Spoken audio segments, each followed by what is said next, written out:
आज कृष्णाष्टमी का दिन है। भगवान कृष्ण के चरणों में अगर हमको सचमुच में कृष्ण को समझना है तो भक्तों को ओशो का जो गीता दर्शन है 221 लेक्चर है। अगर तुम एक लेक्चर प्रतिदिन सुनो, 1.5 घंटे का 1 से 1.5 घंटे का लेक्चर है, प्रतिदिन सुनो तो तुमको सुनने में 8-9 महीने लग जाएंगे। लेकिन मैं आज कृष्णाष्टमी के दिन ओशो सन्यासी भी नहीं पढ़ते हैं, उनसे भी आग्रह करूँगा।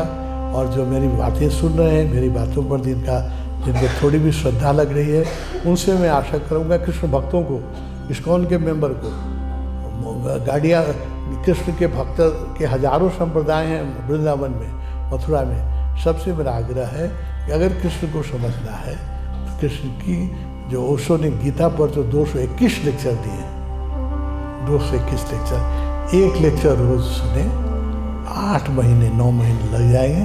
9 महीने में आप कृष्ण को समझ पाइएगा कि कृष्ण क्या है।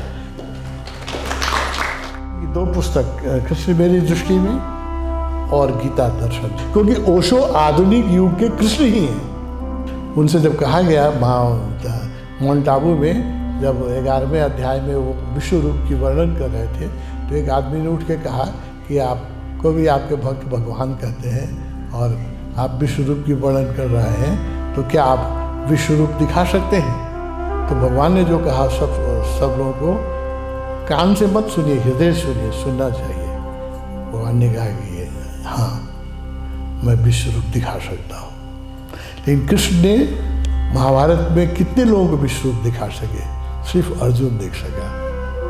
वहाँ तो द्रोणाचार्य भी थे, विश्व भी थे, एक से एक धार्मिक व्यक्ति थे, किसी ने नहीं देखा कृष्ण ने, एक सिर्फ अर्जुन ने देखा। तो अर्जुन का कृष्ण के प्रति ऐसा समर्पण था, ऐसा प्रेम था। तुम्हारे हृदय में मेरे प्रति ऐसा आदर, ऐसा समर्पण, ऐसा प्रेम, तुम्हारे यहाँ इतने बैठे हुए में किसी के अंदर में हो तो खड़े हो जाओ, मैं अभी विश्व रूप दिखाता हूँ। तो कृष्ण ही विश्व रूप नहीं दिखा सकते, अर्जुन ही देख, अर्जुन भी चाहिए, है ना। अकेले बुद्ध अपने धर्म को नहीं फैला सकते, बोधि धर्मा भी चाहिए। अकेले रामकृष्ण नहीं कर सकते, विवेकानंद भी चाहिए, है ना। अकेले महाअवतार बाबा जी नहीं कर सकते थे, योगानंद भी चाहिए, है ना। योगानंद हो तभी महाअवतार बाबा को लोग समझेंगे। तो कौन योगानंद के पहले महाअवतार बाबा को इंडिया में कोई नहीं जानता था। योगानंद ने इंडिया में नहीं, सारे विश्व में जना दिया।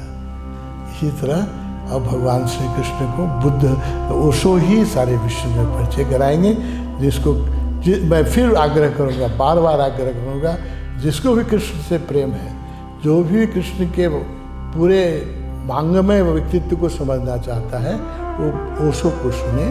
कृष्ण मेरी दृष्टि में पढ़ ले, एक ही किताब है, पढ़ ले, नहीं तो गीता के 2 दर्शन हैं। भाग्य वो हिंदी में है, कुछ इंग्लिश ट्रांसलेशन भी हो गया है। जो समझ सकते हैं वो लोग गीता पढ़ें, तभी कृष्ण समझ में आएंगे।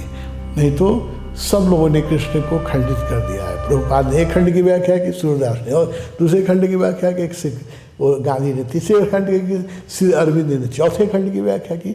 संपूर्ण कृष्ण किसी की समझ में भी नहीं आया। कुछ ओशो के अलावा संपूर्ण कृष्ण को कोई समझा भी नहीं सकता।